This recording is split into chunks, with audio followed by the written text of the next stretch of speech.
Cheap politics ఆడి నా మీద బురద జల్తానంటే నేను భయపడేటోడిని కాదు. నేను నీలాగా రిజైన్ చేయమంటే చేసేవాడిని కూడా కాదు. ఇవన్నీ కూడా వాస్తవాలన్నీ కూడా నేను ఇమీడియట్గా కంప్లైంట్ ఇవ్వడం జరిగింది.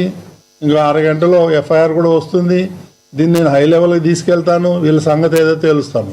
నేను మాత్రం భయపడేదే ప్రశ్నే లేదు. ఎందుకంటే నేను ఏ రోజైతే జగన్మోహన్ రెడ్డిని ప్రశ్నించా, నువ్వు పట్టు వస్త్రాలు తీసుకొచ్చేటప్పుడు సతీ సమేతంగా ఎందుకు రావట్లేదు, దానికి కారణం చెప్పమన్నా. వాళ్ళకు బాధ కలుగుతుంది. దానికి నేనేం చేయను. హిందూ ధర్మం ప్రకారం సతీ సమేతంగా రావాలి. భార్య లేకపోతే అదొక డిఫరెంట్ ఇష్యూ. గతంలో రాజశేఖర్ రెడ్డి రాలేదు, జగన్మోహన్ రెడ్డి రాలేదు. ఈ భారతి పేరు ఎత్తానని వాళ్ళ కోపం. నేను ఎందుకు ఎత్తకూడదు భారతి పేరు? ఆమె వస్తే ఆమెను ఎందుకు నేను ప్రశ్నిస్తాను? ఆమె రాలేదు కదా. ఇవన్నీ పెట్టుకొని బీఆర్ నాయుడు టీటీడీ చైర్మన్ ఉంటే నా ఆటలు ఏమీ సాగవు, రోజుకొకటి వస్తూ ఉన్నాయి అనే ఉద్దేశంతో ఈ బురద జల్లే కార్యక్రమం. ఇప్పుడు ఈ వీడియోలు కంప్లైంట్ చేస్తే నా ఫ్యామిలీ మెంబర్స్ చేయాలా, లేకపోతే ఎవరైతే వాళ్ళు ఉన్నారో వాళ్ళ ఫ్యామిలీ అన్నారో కంప్లైంట్ చేయాలి. ఎవరికైనా కంప్లైంట్ చేశారా? ఎవరికైనా చెప్పారా? కొన్ని అయితే మా ఇదివరకు అందులో ఉన్నటువంటి కొన్ని ఫోటోలు అయితే నేను 20-25 ఏళ్ల కింద దిగిన ఫోటోలు అవి. ఆ ఫోటోలు ఈ ఫోటోలు మిక్స్ చేసి దానికి ఒక మ్యూజిక్ పెట్టి, ఈ సన్యాసులకు ఏం పని లేదా?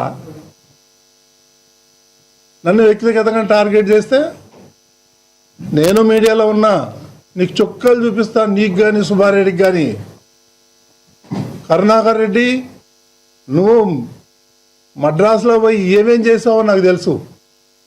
వైవి సుబ్బారెడ్డి ఏమేం చేసావో నాకు తెలుసు. అవన్నీ బయట పెట్టమంటారా? ఇవన్నీ చీప్ పాలిటిక్స్ నా దగ్గర జరగదు. అర్థమైందా? నేను హైదరాబాద్ నడిబొడ్డున నేను ఉండి వ్యాపారం చేస్తున్నా. నేను ఎవరికి భయపడేవాడిని కాదు. ఈ చీప్ పాలిటిక్స్ ఒకటి కాదు, రెండు కాదండి. వీళ్ళు చేసిన అరాచకాలు నువ్వు ఏ ఫైల్ తీసుకున్నా అన్ని దొంగలెక్కలే. ముఖ్యమంత్రి గారు ఆగమన్నారు కాబట్టి నేను ఆగాను ఇన్ని రోజులు. కాబట్టి ఇవన్నీ చీప్ పాలిటిక్స్కి భయపడేది లేదు. నాకు అలాంటి ఉద్దేశాలు లేవు. నేను ఇట్లాంటి పిచ్చి పిచ్చి పనులు చేసేవాడిని కాదు. నాకు అలవాటు లేదు చిన్నప్పటి నుంచి. నా మీద ఎటువంటి లేనిపోని కొన్ని మార్పింగ్ చేసి నా మీద బురద వెళ్తే మాత్రం నేను ఊరుకునేవాడిని కాదు. నేను లీగల్గా ఫైట్ చేస్తాను. వాళ్ళ సంగతి చూస్తాను. నేను ఎవరెవరైతే ఈ ఫార్వర్డింగ్ మెసేజ్లు పెడుతున్నారో, ఈరోజు రేపు 1 మ్యాన్ కమిషన్ వస్తుంది. రేపు ఈ 1 మ్యాన్ కమిషన్ వస్తుంది. దీన్ని డైవర్ట్ చేయాలి. ఈ దొంగలకి డైవర్షన్ పాలిటిక్స్ బాగా వచ్చు. ఎప్పుడు ఏం చేయాలో, ఎలా చేయాలో, డైవర్ట్ని ఎట్లా చేయాలో అనేది. ఇది ఒక టాపికా? దీనివల్ల ఎవరికి నష్టం? సమాజానికి ఏమన్నా ఉందా? నేనేమన్నా తప్పు పని చేశానా? ఏమున్నాయి ఆ వీడియోలో చూడండి మీరు. అందులో ఏం తప్పు ఉంది? ఫ్యామిలీ ఫ్రెండ్స్ ఉండరా? కలవరా? పోరా? రారా? నాది 20 సంవత్సరాల క్రితం ఉన్నటువంటి ఫోటోలు పెట్టి మార్పింగ్ చేస్తారు. ఇవన్నీ నా దగ్గర నడవదు. నేను చెప్తున్నాను. నేను లీగల్గా ఫైట్ చేస్తాను. దేనికైనా సిద్ధంగా ఉన్నాను. నువ్వేదో బుడబుక్కలు బెదిరింపుకు నువ్వు దిగిపో. ఇది ఒకసారి కాదు, 100 సార్లు చెప్పినావు. నువ్వు దిగమంటే దిగటానికి రాలేదు. నేను ఈ ప్రాంతానికి చెందినవాడినే. నువ్వన్న పక్క జిల్లా నుంచి వచ్చినావు. కాబట్టి ఎందుకంటే చెప్పాలంటే చాలా ఉన్నాయి. వాళ్ళ భాగవతం కూడా ఇక నేను ఊరుకునే లేదు. నా దగ్గర కూడా ఇన్వెస్టిగేషన్ జర్నలిజం, నా దగ్గర కూడా సీనియర్ జర్నలిస్టులు ఉన్నారు. ఇలా కథలన్నీ తెలుస్తాను నేను.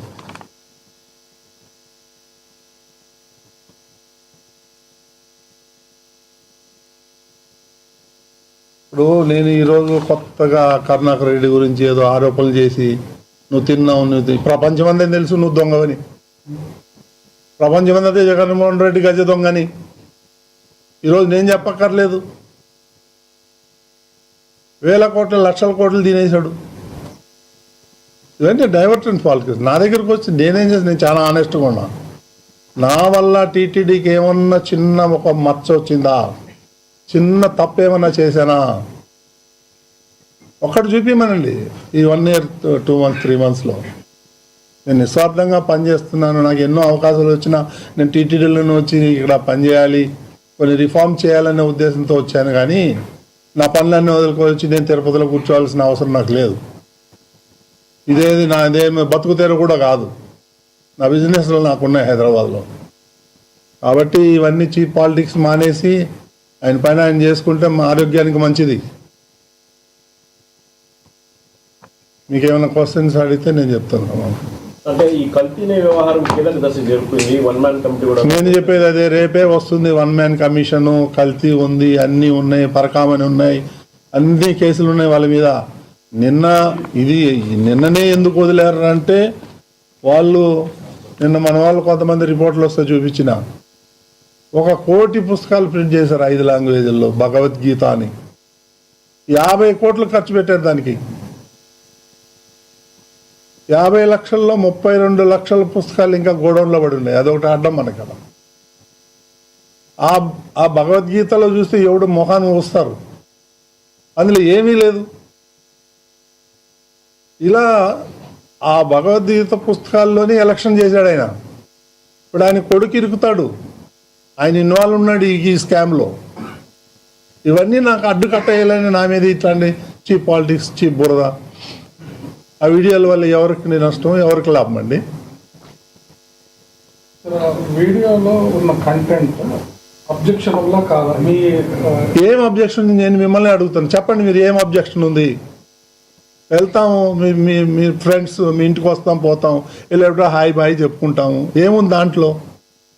30 ఏళ్ళ నుంచి, ఇప్పుడు కాదు 32 ఏళ్ళ నుంచి పరిచయాలు ఉన్నాయి మాకు, ఫ్యామిలీ పరిచయాలు ఉన్నాయి.